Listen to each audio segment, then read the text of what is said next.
Assalamualaikum warahmatullahi wabarakatuh. Salam sejahtera dan rahmat Allah semoga senantiasa tercurah kepada kita semua.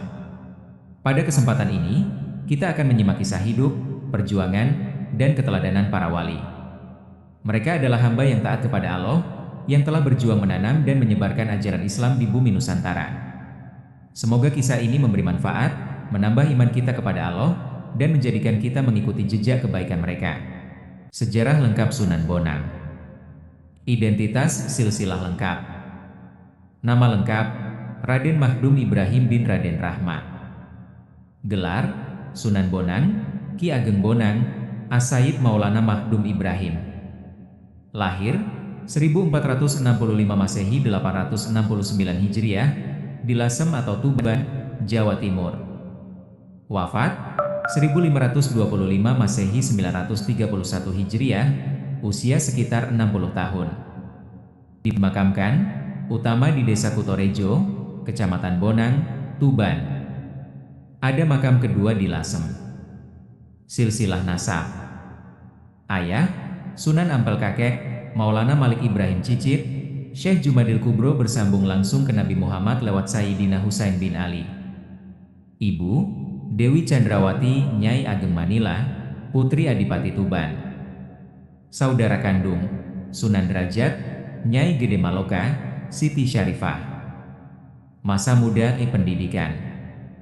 Dibesarkan di lingkungan pesantren Ampel Denta, belajar langsung dari ayahnya, tauhid, fikih mazhab Syafi'i, tafsir, hadis, bahasa Arab, dan adat budaya Jawa.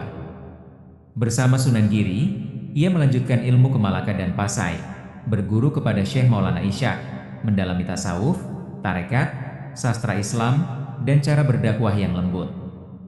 Sejak muda dikenal cerdas, rendah hati, dan memiliki suara bacaan Al-Quran yang sangat merdu. Perjuangan dakwah penyebaran Islam. Wilayah aktif: Kediri, Demak, Tuban, Lasem, Rembang, hingga pesisir utara Jawa. Cara berdakwah khas: menggabungkan seni agama, menggunakan tembang, suluk, syair, dan gamelan sebagai media menyampaikan ajaran tanpa menghapus budaya lokal. Prinsip, adat yang baik tetap dipakai, asalkan tidak bertentangan dengan perintah Allah. Lembut bijaksana, mengubah cara awal yang tegas menjadi pendekatan hati, sehingga diterima luas. Jasa penting: mendirikan masjid pesantren di Sangkaldaha dan Watulayar. Menjadi imam pertama Masjid Agung Demak dan penasihat utama Sultan Raden Patah. Mengubah alat musik tradisional menjadi gamelan bernuansa Islami, termasuk menciptakan pola bunyi bonang.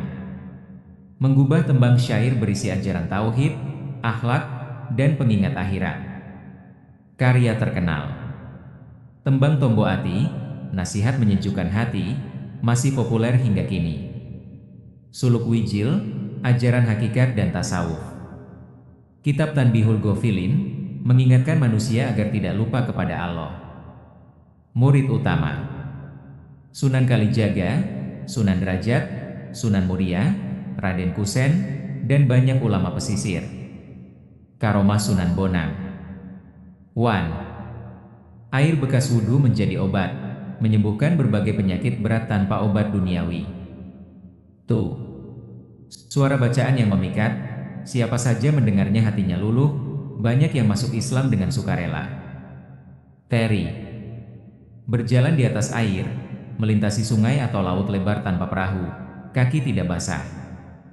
4. Makanan berlipat ganda, sedikit bekal cukup memberi makan ratusan tamu dan santri. 5. Salat Jumat di 3 tempat sekaligus, bisa hadir sempurna di Demak, Tuban, dan Lasem dalam waktu yang sama. 6. Jenazah dicintai 2 daerah. Setelah wafat, warga Tuban dan Lasem sama-sama ingin memakamkan. Akhirnya dimakamkan di 2 tempat, keduanya menjadi tempat ziarah. 7. Melembutkan hati keras, berhasil mengubah pandangan tokoh masyarakat yang semula menolak ajaran Islam. Akhir hayat Syuwarisan. Wafat dalam keadaan khusyuk berzikir dan membaca Al-Quran. Beliau tidak menikah, seluruh hidupnya dikhususkan untuk dakwah. Warisan abadi. Pola dakwah budaya yang diikuti seluruh Wali Songo. Tembang Tombo Ati sebagai pedoman batin umat Islam Nusantara. Sistem pendidikan pesantren yang mengutamakan keseimbangan syariat akhlak. Ajaran, hati yang bersih adalah cermin iman. Jika hati bersih, cahaya Allah akan masuk dan segala kesulitan menjadi mudah. Deskripsi dan keteladanan para wali yang telah menanamkan cahaya Islam di bumi Nusantara ini. Semoga kita dapat meneladani keikhlasan, kesabaran, dan keteguhan iman mereka dalam menjalani kehidupan. Mohon maaf sebesar-besarnya apabila dalam penyampaian tadi ada kekurangan, kesalahan, atau hal yang kurang berkenan. Semua kebenaran datangnya hanya dari Allah, dan segala kekurangan adalah keterbatasan kami sebagai manusia biasa. Semoga Allah menjadikan kisah ini sebagai amal kebaikan, menambah iman dan takwa kita, serta senantiasa melimpahkan rahmat dan petunjuknya kepada kita semua. Sampai jumpa kembali di kesempatan berikutnya. Wassalamualaikum warahmatullahi wabarakatuh.